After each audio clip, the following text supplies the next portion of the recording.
Hello guys, welcome to my YouTube channel. तो कैसे हो आप लोग? Hope you all are fine.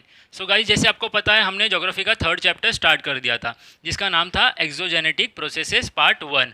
Okay, और इसका हमने फर्स्ट वीडियो बना लिया था। फर्स्ट वीडियो में हमने किस बारे में पढ़ा था? हमने मैकेनिकल वेदरिंग के बारे में पढ़ा था और उसके जो भी रीजंस होते हैं, किस वजह से मैकेनिकल वेदरिंग होता है, हमने ये सब पढ़ लिया था। तो गाइस चलिए अभी इस वीडियो में उस चैप्टर का कंटिन्यूएशन करते हैं। ओके, तो गाइस मैं एक्सप्लेन करूँगा, आप लोग ध्यान दीजिएगा अच्छे से। सो गाइस, आज हम लोग स्टार्ट करने वाले हैं केमिकल वेदरिंग। उससे पहले यहाँ पे कुछ दिया गया है, देख लेते हैं। Try this, take a glass of water and put a piece of chalk in it. हमें क्या बोला गया है? हमें एक ग्लास लेना है पानी भर के और उसके अंदर हमने क्या डाल देना है? चॉक डाल देना है। ओके, फिर उसके बाद हमें उसे एक दिन रख के ऑब्जर्व करना है। What has happen to it and answer the following question. और वो प्रोसेस करने के बाद यहाँ पे कुछ क्वेश्चंस दिए गए, 2 क्वेश्चंस दिए गए हैं, उनके आंसर्स ढूंढने हैं। ओके, तो फर्स्ट क्वेश्चन क्या है देख लेते हैं। Did the colour of the water change? क्या पूछा गया है? पानी का कलर चेंज हुआ है कि नहीं। ओके, और नेक्स्ट क्वेश्चन क्या है? What happen to the chalk. तो मैं आपको इसके आंसर्स बता देता हूँ। क्या बताया, मैं आपको बताता हूँ आंसर, सुनिएगा। क्या बताया गया था क्वेश्चन में कि पानी का कलर चेंज हुआ है कि नहीं। तो इसका आंसर मैं आपको बता दूं, पानी का कलर चेंज नहीं होता है। Okay, what happen to the chalk. Chalk का क्या होता है? चॉक पानी में डिजॉल्व नहीं होता है। ओके, बट वो थोड़ा सा स्टिकी हो जाता है। ओके, चलिए आगे देख लेते हैं। नेक्स्ट एक्टिविटी क्या दिया गया है? वैप आयरन नेल्स इन अ वेट क्लोथ। क्या बोला गया हमें? आयरन नेल्स मतलब खीले जो रहते हैं, लोखंड के खीले। ओके, हमें वो क्या करना है? वेट क्लोथ में। वेट क्लोथ मतलब गीले कपड़े में रैप करके रखना है। रैप मतलब पूरी तरह से कवर करके रखना है। Open the cloth after 2 days, और उसे कवर करके हमें रख देना है और उसके बाद 2 दिन बाद उसे फिर से ओपन करना है। Observe what happened and answer the following question. उसको ऑब्जर्व करना है और उसके बाद यहाँ पे 3 क्वेश्चंस दिए गए हैं, उनके आंसर्स देखने हैं। ओके, चलिए पढ़ लेते हैं एक एक करके। Are there any stains on the cloth? Stains मतलब क्या होता है? मार्क, कोई भी तरह का दाग या फिर कुछ रहेगा क्या क्लोथ पे, हमें ये क्वेश्चन पूछा गया है। तो ऑब्वियसली इसका आंसर क्या है? होगा ही मार्क। क्यों? क्योंकि हमने आयरन जो नेल्स थे वो हम लोग ने वेट क्लोथ में रखे थे। वेट क्लोथ की वजह से वो वाटर के साथ इंटरेक्शन हुआ उसका, और उसी वजह से वो क्या हो गया? रस्ट हो गया। आयरन था, राइट? तो वो आयरन क्या हो गया? वाटर के साथ इंटरेक्शन की वजह से रस्ट हो गया और वो उसके ऊपर जो है, क्लोथ के ऊपर मार्क बन गए रेडिश कलर के, जो है रस्ट के मार्क। ओके, आगे देख लेते हैं। Which colour are they? कौन से कलर का मार्क्स आए थे? तो कौन से कलर के मार्क्स आए थे? रेड कलर के। ओके, रेडिश ब्राउन कलर के। What could be the reason for this? For the stains. क्या बोला गया है? इसका रीज़न क्या होगा? स्टेन्स जो हुए इनका रीज़न क्या होगा? आप लोग यहाँ पे पिक्चर में देख सकते हो, राइट? यहाँ पे दिया गया है। तो जिस तरह से यहाँ पे दिया गया मैं आपको एक्सप्लेन करता हूँ। इसका रीज़न क्या होगा?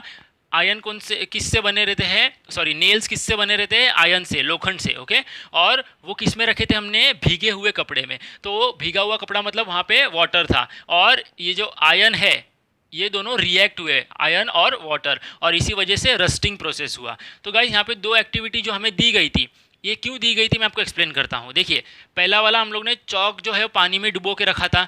देखिए, चॉक ऐसी चीज़ है, चॉक के अंदर मतलब ऐसी चीज़ रहती है जो वाटर के साथ कोई भी रिएक्शन ऑकर नहीं करती है। वहीं पे आयरन जो है वो ऐसी चीज़ है, उसके अंदर वो पानी के साथ अगर मिक्स हो जाता है तो कोई ना कोई चेंज ऑकर होता है। ओके, तो यहाँ पे हमको बोलने का मतलब ये था कि वाटर, कुछ मटेरियल्स या फिर कुछ ऐसी चीज़ें रहती हैं जो वाटर के साथ अगर रिएक्ट करती हैं तो उनसे कुछ अलग चेंज होता है। ओके, हमें ये समझाने के लिए ये 2 एक्सपेरिमेंट्स यहाँ पे दिए गए थे। ओके, चलिए आ जाते हैं जोग्राफिकल एक्सप्लेनेशन पे। क्या दिया गया है? Water plays an important role in chemical weathering. Guys आपको पता है जैसे कि हमने केमिकल वेदरिंग स्टार्ट करना था। ओके, तो केमिकल वेदरिंग के बारे में क्या दिया गया है कि वाटर जो है वो इंपॉर्टेंट रोल प्ले करता है। वाटर का जो है इंपॉर्टेंट रोल रहता है। Rock is a mixture of many minerals. क्या बताया गया है? जो रॉक है वो मिक्सचर रहता है बहुत सारे मिनरल्स का। जैसे कि आपको पता है रॉक के अंदर बहुत सारे मिनरल्स रहते हैं, हम ये लोअर स्टैंडर्ड से पढ़ते आ रहे हैं। Water is a universal solvent. Water जो है वो क्या है? यूनिवर्सल सॉल्वेंट है, मतलब उसके अंदर उसको हम किसी भी चीज़ में मिक्स कर सकते हैं। जैसे कि आपको पता है हम ये लोअर स्टैंडर्ड से ये भी पढ़ते आ रहे हैं। Many things get dissolve easily in water. बहुत सारी चीज़ें जो है वाटर में आराम से डिजॉल्व हो जाती है क्योंकि वो यूनिवर्सल सॉल्वेंट माना जाता है। ओके, इसीलिए वो माना जाता है universal solvent. The solubility increases because the matter has dissolve in water. अभी देखिए, कोई भी चीज़ जो वाटर के साथ मिक्स होगी तो वो सॉल्युबिलिटी जो होगा इंक्रीज हो जाएगा, क्योंकि कोई चीज़, कोई मैटर जो है वाटर के साथ डिजॉल्व हुआ है। ओके, आगे देख लेते हैं। And those materials which do not dissolve easily. और फिर बाद में जो मटेरियल जो आसानी से डिजॉल्व नहीं होते हैं in water get dissolve in such solution. जो आसानी से पानी में तो डिजॉल्व नहीं हुए, सिर्फ वाटर में डिजॉल्व नहीं हुए, लेकिन वो सॉइल के अंदर, सॉइल के अंदर हो गया या फिर स्टोन के अंदर हो गया, जो मिनरल्स थे वो मिक्स होने के बाद वो आसानी से डिजॉल्व हो जाते हैं। होप सो आपको समझ रहा होगा गाइस। ओके, चलिए आगे देख लेते हैं क्या बताया गया है। such dissolved in such solution in areas that receive heavy rainfall, chemical weathering occurs in a following way। अब क्या बताया गया है, ऐसे एरियाज जहाँ पे हैवी रेनफॉल होता है वहाँ पे केमिकल वेदरिंग इसी चीज़ों की वजह से होता है। जैसे कि हैवी रेनफॉल होने की वजह से क्या हुआ, रेनफॉल का जो वाटर था वो सॉइल के साथ या फिर स्टोन के साथ मिक्स हुआ। स्टोन के साथ मिक्स होने के बाद वजह से क्या हुआ, वो एक सॉल्यूशन बन गया, एक राइट सॉल्यूशन बनने के बाद अगर वो किसी मतलब वो जो सॉल्यूशन था वो किसी और चीज़ के साथ अगर मिक्स होगा तो कुछ ना कुछ रिएक्शन होगा ही। ओके, समझ में आ गया। चलिए आगे देख लेते हैं। कार्बोनेशन के बारे में क्या बताया गया है। कार्बनेशन के बारे में क्या बताया गया देख लेते हैं। The rain water travels through the atmosphere before reaching the ground. Right, जो भी रेन वाटर है, रेन वाटर कहाँ से आता है, स्काई से आता है। तो स्काई पे ज़मीन पे आने तक वो ट्रेवल कहाँ पे करता है, एटमोस्फियर में, एयर में। Carbon dioxide in the air get mixed in the water in this process. अभी देखिए, जब भी रेन वाटर एटमोस्फियर के साथ ट्रेवल करता है तो एयर के अंदर जितने सारे गैसेज रहेंगे वो वाटर के साथ मिक्स होंगे ही। राइट, तो कार्बन डाइऑक्साइड इस चीज़ में क्या हो जाता है, मिक्स हो जाता है। ओके, किसके साथ, वाटर के साथ।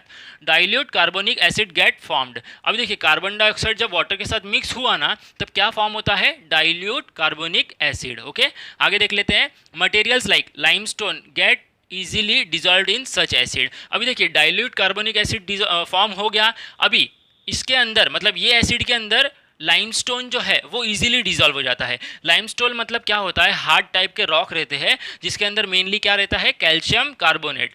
रॉक कहाँ पे रहेगा, ऑब्वियसली ग्राउंड पे रहेगा, राइट, और इसके अंदर रहेगा कैल्शियम कार्बोनेट। ओके, समझ में आ गया। लाइमस्टोन के अंदर रहता है कैल्शियम कार्बोनेट। और लाइमस्टोन किस लिए यूज़ किया जाता है आपको बता दूं, बिल्डिंग बनाने के प्रोसेस में और खास करके सीमेंट बनाने के प्रोसेस में, ये सब चीज़ों में लाइमस्टोन यूज़ होता है। आगे देख लेते हैं, एग्जाम्पल में क्या दिया गया है। वाटर प्लस कार्बन डाइऑक्साइड, क्या पढ़ा हमने, रेन वाटर किसके साथ मिक्स हुआ, कार्बन डाइऑक्साइड के साथ, वो क्या बना, कार्बोनिक एसिड बना। यहाँ पे दिया गया है मॉलिक्यूलर फॉर्मूलाज के साथ भी दिया गया है, देख सकते हो आप लोग केमिकल इक्वेशंस में। H2O मतलब वाटर प्लस CO2 मतलब क्या हुआ, कार्बन डाइऑक्साइड। ये दोनों मिक्स होने की वजह से क्या बना, कार्बोनिक एसिड मतलब H2CO3।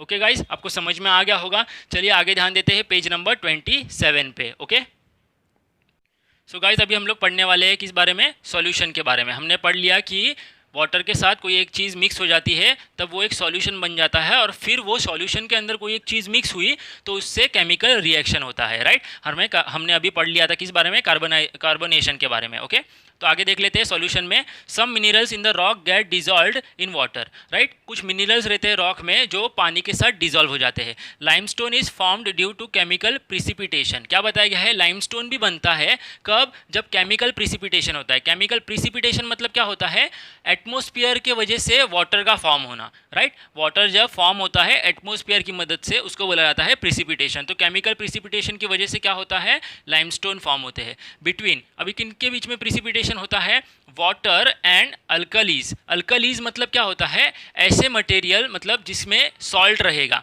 ओके, जैसे कि आपको पता है सी वाटर जो रहता है वो अल्कली रहता है, राइट, क्योंकि उसमें सॉल्ट रहता है। आगे देख लेते हैं क्या बताया गया है। एट वडगांव दरिया इन अहमदनगर डिस्ट्रिक्ट। वडगांव दरिया एक जगह है अहमदनगर डिस्ट्रिक्ट में जो महाराष्ट्र में है। Limestone get precipitated chemically. Limestone जो है वो प्रिसिपिटेट हो जाते हैं केमिकली, मतलब केमिकल इक्वेशन मतलब केमिकली ये चीज़ हो जाती है। ओके, प्रिसिपिटेट हो जाता है limestone, that is undergoes chemical weathering again, और उसी को बोला जाता है क्या है, chemical weathering. Okay, similarly because of solution, अभी देखिए सॉल्यूशन किसके बारे में दिया गया है, alkalis in the rock dissolve and make them brittle. अभी देखिए ये सॉल्यूशन की वजह से अल्कलीज जो रहता है रॉक में वो क्या हो जाता है, डिजॉल्व हो जाता है, और वो रॉक जो है क्या बन जाता है, ब्रिटल बन जाता है। ओके, ब्रिटल मतलब क्या होता है, ब्रेकेबल। ओके गाइस, आपको समझ में आ गया। अगर सिंपल लैंग्वेज में हम लोग बात करें, केमिकल वेदरिंग को सॉल्ट वेदरिंग भी बोला जाता है, और मैं आपको अभी सिंपल लैंग्वेज में एक डेफिनेशन सुना देता हूँ, सुनिएगा guys. The process of decomposition of rocks due to change in the chemical composition is called chemical weathering. मतलब कोई भी चीज़ का मतलब एक ऐसा प्रोसेस जो डीकम्पोजिशन होता है रॉक्स का। ओके, रॉक का डीकम्पोजिशन मतलब रॉक में चेंजेस आते हैं due to change in the chemical composition, उनके केमिकल कंपोजिशन में चेंज आए। ओके, इसी को क्या बोला जाता है, केमिकल वेदरिंग। ओके गाइस, तो आपने देख लिया होगा, मैंने जो अभी एक्सप्लेन किया था सुन लिया होगा आपने, राइट। अभी देखिए 3.7 डायग्राम में कुछ तो दिया गया है, देख लेते हैं यहाँ पे क्या दिया गया है। स्टेलासाइट इन वडगांव दरिया अहमदनगर। तो आप लोग ने देख लिया वडगांव दरिया अहमदनगर में ये दिया गया है स्टेलेटाइट। ओके, ये स्टेलेटाइट्स मतलब क्या होता है मैं आपको एक्सप्लेन करता हूँ गाइज। एक पिक्चर दिखाते देता हूँ आपको, देख लीजिए। सो गाइज आप लोग देख सकते हो ये एक स्टेलेटाइट का पिक्चर है। तो मैं सिंपल वर्ड्स में स्टेलेटाइट मीनिंग बता देता हूँ क्या होता है। Structure of hanging of ice like form from the roof of a cave. मतलब केव्स मतलब क्या होता है, गुफा में क्या होता है, रूफ मतलब जो छप्पर रहता है, छप्पर वाला एरिया, वहाँ पे आइस जैसी कोई चीज़ अगर दिख रही है हमको, मतलब यहाँ पे आप पिक्चर में देख सकते हो आइस जैसी चीज़ दिख रही है। ओके, लेकिन ये क्या है, आइस है क्या, एग्जैक्टली नहीं है। ये एक केमिकल वेदरिंग का एग्जाम्पल दिखाया है आपको। ओके, तो इनको क्या बोला जाता है, स्टेलेटाइट्स। ओके, तो इनको ये कहाँ का है मैं आपको एग्जांपल दे देता हूँ। ये है वडगांव दरिया अहमदनगर का। वडगांव दरिया जो है अहमदनगर में, वहाँ का ये एक पिक्चर है, मैंने वहाँ से मतलब गूगल से ले लिया था। ओके गाइस, चलिए ध्यान देते हैं एक्सप्लेनेशन प्रोसेस पे। होप सो गाइज आपको एक्सप्लेनेशन प्रोसेस जो है, मतलब एक्सप्लेनेशन जो है सॉल्यूशन के बारे में, वो समझ में आ गया होगा। अगर फिर भी आपको कोई डाउट है तो गाइज आप मुझे कमेंट सेक्शन में पूछ सकते हो। चलिए बढ़ते हैं नेक्स्ट एक्सप्लेनेशन पार्ट की तरफ। क्या बताया गया है, ऑक्सीडेशन। गाइस अभी ऑक्सीडेशन के बारे में पढ़ेंगे, प्लीज़ ध्यान से सुनिए। This process occur in rocks which have ion present in them. क्या भाई, ऑक्सीडेशन प्रोसेस कब होता है, अगर रॉक्स में आयन है। आयन पता है ना आपको, तो अगर आयन है रॉक्स में तभी ही ये प्रोसेस होगा, oxidation process. The ion in the rock come in contact with water. क्या बताया गया है, जो आयन्स रहता है रॉक में, वो अगर वाटर के कॉन्टैक्ट में आया and chemical reaction take place, और अगर वाटर के कांटेक्ट में आ गया तो केमिकल रिएक्शन हो जाएगा बिटवीन आयन एंड ऑक्सीजन। क्या बताया गया है, अगर वाटर जो है केमिकल प्रोसेस, मतलब वाटर जो है वो अगर आयन के कांटेक्ट में आया जो रॉक में रहता है, तो केमिकल प्रोसेस, केमिकल रिएक्शन हो जाएगा बिटवीन किसके, आयन के और ऑक्सीजन के। Hence a reddish colour layer formed on the rock. और इसी वजह से क्या होगा, एक रेड टाइप का लेयर जो है रॉक के ऊपर फॉर्म होना स्टार्ट हो जाएगा। This is called rust. इसको क्या बोला जाता है, रस्ट। मतलब रस्ट सिंपल मीन्स में बोलेंगे तो क्या होगा, वाटर का रिएक्शन किसके साथ होना, आयन के साथ होना। मतलब वाटर का रिएक्शन होना आयन के साथ। ओके, इसको क्या बोला जाएगा, rusting process. When you kept nail in the wet cloth. Guys हमने अभी ये जब प्रोसेस स्टार्ट किया था, एक्सप्लेनेशन पार्ट जो स्टार्ट किया था, उसमें हम लोग केमिकल वेदरिंग स्टार्ट करने से पहले ट्राई दिस पढ़ा था, जिसके अंदर हम लोग ने पढ़ा था एक एक्सपेरिमेंट, जो हमको आयरन नेल्स जो थे वो वेट क्लोथ में रखने थे, राइट। तो उसके बारे में भी यहाँ पे बताया गया है। when you kept nails in the wet cloth you must have noticed a similar thing। जब हमने nails जो थे wet cloth में रखे थे तब भी हम लोग ने यही similar thing देखा था, जो कि reddish type का layer cloth पे form हो गया था। You must have noticed a similar thing। Similar process occur in rocks in areas with high rainfall। यही same process rocks के साथ भी होता है, कहाँ पे, जहाँ पे ज़्यादातर high rainfall होगा। ओके, फिगर 3.1D में आप लोग देख सकते हो, मैं आपको दिखा देता हूँ गाइज। सो गाइज आप लोग देख सकते हो यहाँ पे फिगर 3.1 दिया गया है, ऑक्सीडेशन केमिकल वेदरिंग। ओके, तो आपने ये रॉक देख लिया कैसा बन चुका है, इसके ऊपर लेयर रेडिश टाइप का। तो यहाँ पे क्या हुआ था, आयन जो सॉइल में था, मतलब जो रॉक में था, वो आयन का रिएक्शन किसके साथ हुआ, वाटर के साथ, और ये रेडिश टाइप का लेयर जो है, रस्टिंग प्रोसेस जो है वो हुआ। ओके गाइज, चलिए एक्सप्लेनेशन पार्ट पे ध्यान देते हैं। क्या बताया गया देख लेते हैं एक बार। There are many more processes involved in chemical weathering beside the one mentioned above। क्या बताया गया है, केमिकल वेदरिंग में और भी बहुत सारे प्रोसेस होते हैं, जो हमने दो प्रोसेस के बारे में पढ़ लिया अभी, कार्बोनेशन के बारे में और सॉल्यूशन के बारे में और ऑक्सीडेशन के बारे में, सॉरी मतलब कार्बोनेशन के बारे में और ऑक्सीडेशन के बारे में पढ़ लिया। ओके, तो इनके अलावा और भी प्रोसेस होते हैं किसमें, केमिकल वेदरिंग में। Daily life example include moistening of table salt. अभी डेली लाइफ का अगर आपको एग्जाम्पल दिया जाए तो क्या है, moistening of table salt. Table salt मतलब हम लोग जो खाने में यूज़ करते हैं सॉल्ट, वो इन रेनी सीजन। आपने नोटिस किया रहेगा रेनी सीजन में जो है सॉल्ट में मॉइस्चर आ जाता है। आप सॉल्ट कभी घर पे रखा होगा तो देख लीजिएगा, रेनी सीजन में सॉल्ट में मॉइस्चर आ जाता है। ओके, तो ये भी एक केमिकल वेदरिंग का क्या है, एग्जाम्पल है। Apple slices turning brown. Apple जब आपने काटा रहेगा और एप्पल अगर वो स्लाइस जो है आपने थोड़े टाइम के लिए रख दिया तो वो ब्राउनिश फॉर्म हो गया वो स्लाइस के ऊपर। क्यों, क्योंकि ये भी एक टाइप का क्या है, केमिकल वेदरिंग का एग्जाम्पल है। ओके गाइज, तो चलिए आगे ध्यान देते हैं, बायोलॉजिकल वेदरिंग। सो गाइज मैंने जब फर्स्ट वीडियो आपको बताया था तो फर्स्ट वीडियो में मैंने आपको बताया था बायोलॉजिकल वेदरिंग क्या होता है। तो मैं आपको एग्जांपल दे देता हूँ। बायोलॉजिकल वेदरिंग मतलब ऐसा वेदरिंग जो ह्यूमन बीइंग, एनिमल्स या प्लांट्स की वजह से होता है, मतलब ऐसी चेंजेस जो ह्यूमन बीइंग, प्लांट्स और एनिमल्स की वजह से होता है। देख लेते हैं, beside mechanical and chemical weathering biological factors are also responsible for weathering of rock. देखिए क्या बताया गया है, मैकेनिकल और केमिकल के अलावा बायोलॉजिकल फैक्टर्स जो है वो भी रिस्पॉन्सिबल रहते हैं, किस लिए, वेदरिंग ऑफ रॉक के लिए। Have you visited any fort, क्या बताया, क्वेश्चन पूछा गया, आप कभी किसी फोर्ट पे गए हो, क्यों बताया गया है, देख लेते हैं। Have you seen trees growing on their minarets. Minarets मतलब क्या होता है, जो फोर्ट के बड़ी बड़ी मीनार्स जो रहती है। मैं आपको एग्जांपल दे देता हूँ गाइस, पिक्चर देखिए। सो गाइस देख सकते हो, ये एक मीनारेंट है। मीनारेंट मतलब फोर्ट्स जो रहते हैं। गाइस ये फोर्ट का नहीं है, लेकिन फिर भी मैंने आपको एग्जांपल के तौर पे दिखा दिया कि ये एक टाइप का मीनारेंट है। ओके, फोर्ट्स के ऊपर ऐसे बड़े बड़े जो मीनार्स जो रहते हैं उनको मीनारेंट्स बोला जाता है। ओके, चलिए एक्सप्लेनेशन पार्ट पे ध्यान देते हैं, क्या बताया देख लेते हैं। चलिए, have you seen trees growing on the minarets, मतलब आपने कभी नोटिस किया रहेगा, फोर्ट पे गए रहोगे तभी, कि वो जो मीनारेंट्स रहते हैं बड़े बड़े, वहाँ पे ट्रीज का ग्रोइंग होता है, ट्रीज ग्रो होते हैं। Okay, you also must have seen PCs of rocks getting separated. क्या बताया गया है, आपने ये चीज़ भी नोटिस किया रहेगा कि पीसीज ऑफ रॉक्स जो रहते हैं वो भी सेपरेट होते हैं, किस वजह से, because of the roots of the trees. क्यों होता है, क्योंकि ट्रीज के जो रूट्स रहते हैं वो रॉक्स में एंटर करते हैं, इसीलिए रॉक्स भी जो है वो पीसीज में कन्वर्ट होते हैं। एज द रूट्स ग्रो बिगर, क्यों, क्योंकि जो रूट्स जो रहते हैं वो बिगर मतलब बड़े बड़े ग्रो होते हैं, और उनकी वजह से क्या होता है, वो किस में एंटर होते हैं, रॉक्स में एंटर होते हैं। और रॉक्स में क्या हो जाता है, they create tensions in the rocks and start breaking them. और क्या बताया गया है, रॉक्स में जो है टेंशन क्रिएट होना चालू हो जाता है, मतलब मूवमेंट क्रिएट होना स्टार्ट हो जाता है, और इसी वजह से क्या होता है, इसी वजह से स्टार्ट जो मतलब रॉक्स जो है वो ब्रेक होना स्टार्ट हो जाते हैं। यहाँ पे आप लोग देख सकते हो फिगर 3.8 में, यहाँ पे देखिए बायोलॉजिकल वेदरिंग बताया गया है 3.8 में, जहाँ पे जो रूट्स है वो रूट्स क्या हुए हैं, फोर्ट में जो है वो एंटर कर चुके हैं, और उस फोर्ट्स के जो रॉक्स है उनमें देख सकते हो आप लोग ब्रेक डाउन, मतलब वो रॉक्स जो है वो ब्रेक हो चुके हैं। ओके गाइज, आप लोग देख लिए। चलिए आगे आ जाते हैं एक्सप्लेनेशन पार्ट पे।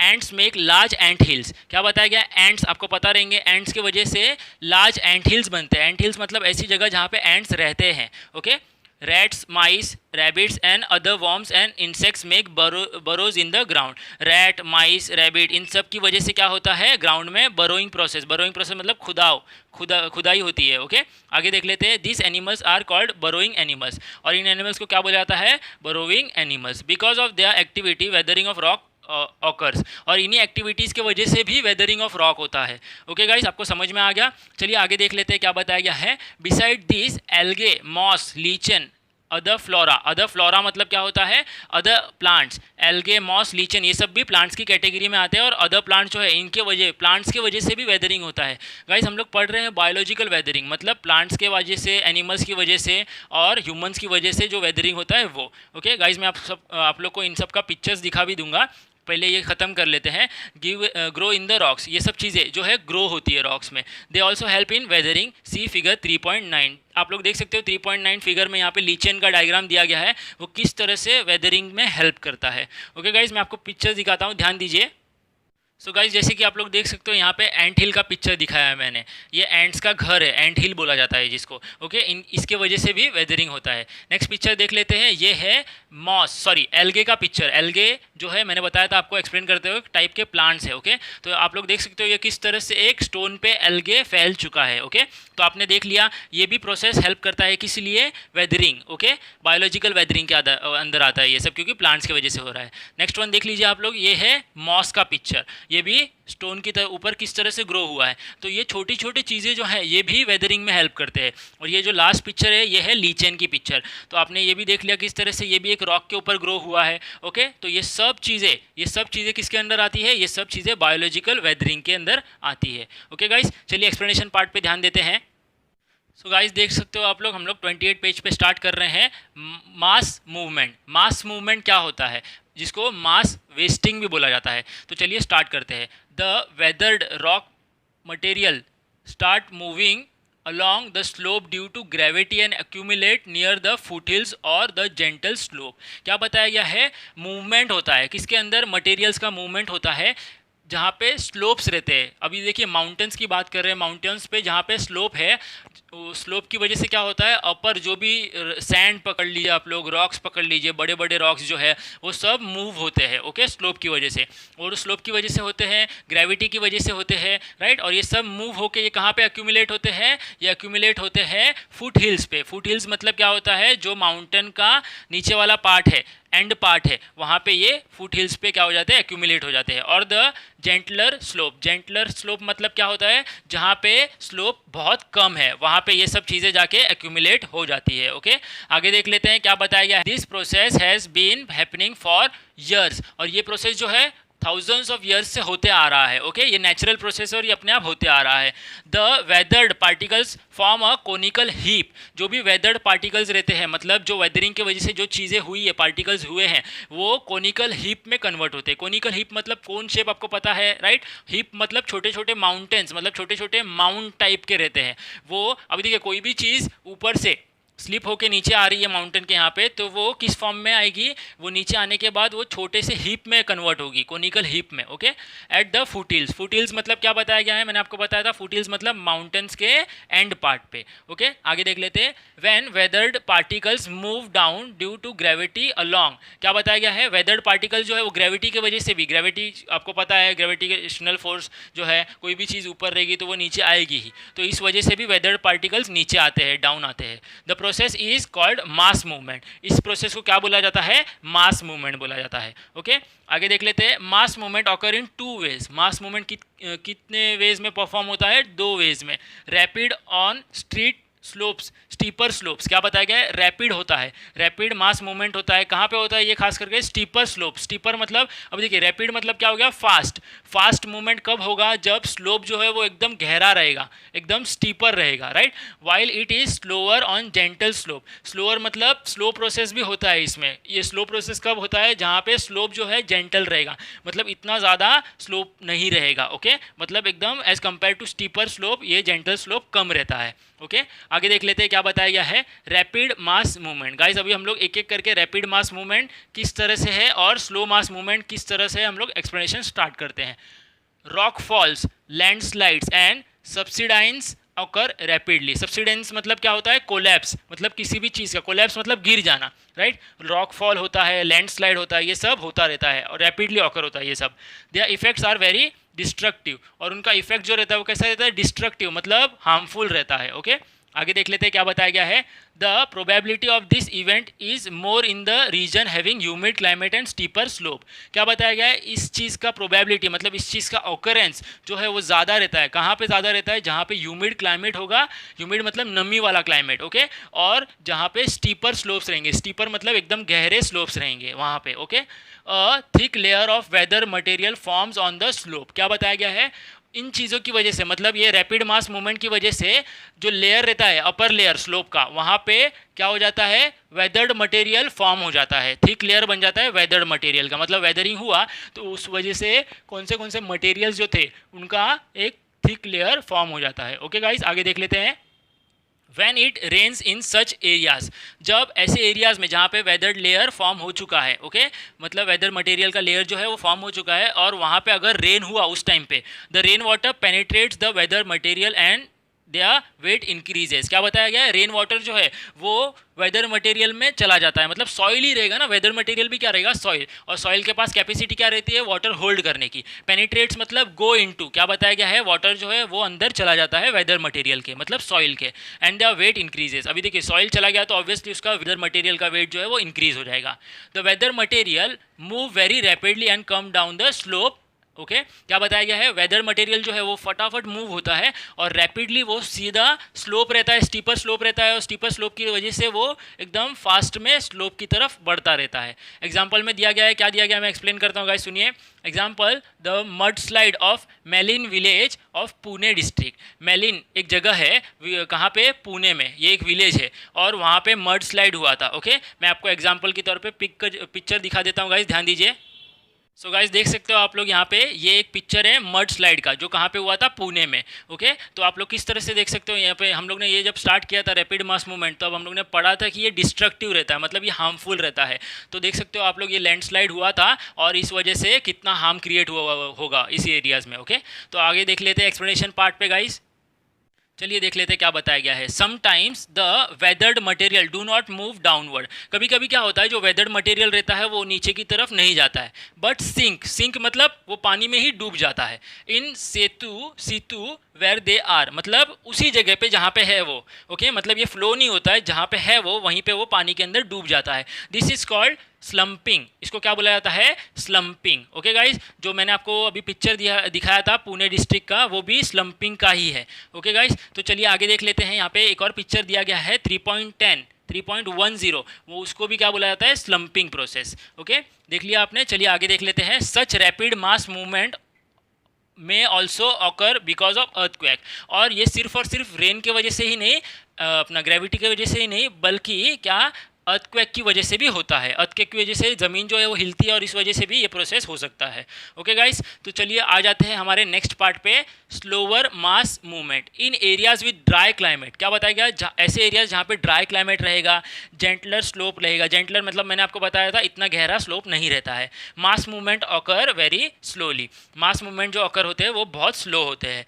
Soil creep in a common phenomena in such area. Soil creep, creep मतलब क्या होता है, क्रॉल करना, मतलब स्लो मूवमेंट में सरकना। ओके गाइस, तो जैसे कि ये स्लोप जो है वो कैसा है, जेंटलर है, मतलब जेंटल स्लोप है। ओके, जो जेंटल स्लोप होने की वजह से सॉइल जो है उतना रैपिडली नीचे नहीं जाता है, बल्कि एक कॉमन फिनोमिना मतलब एक कॉमन स्पीड से वो सरकता रहता है नीचे की तरफ। ओके, इन क्या बताया गया यहाँ पे देख लेते हैं, periglacial regions. Periglacial regions मतलब क्या होता है गाइज, मैं आपको एक्सप्लेन करता हूँ। पेरी ग्लेशियल रीजन्स मतलब ऐसे रीजन्स जो एडजेसेंट है, एडजेसेंट मतलब बाजू में है, किसके, ग्लेशियर्स के। मतलब ग्लेशियर्स मतलब बड़े बड़े आइस के पहाड़ के बाजू में जो रीजन्स है उनको बोला जाता है periglacial. Okay, periglacial region बोला जाता है। ओके गाइज, तो इन पेरी ग्लेशियल रीजन्स अलोंग क्या दिया गया है देख लेते हैं, अलॉन्ग द स्लोप्स। अब देखिए ऐसे रीजन जो ग्लेशियर्स के बाजू में है और उनके स्लोप पे small layers of soil accumulate because of the movement of soil.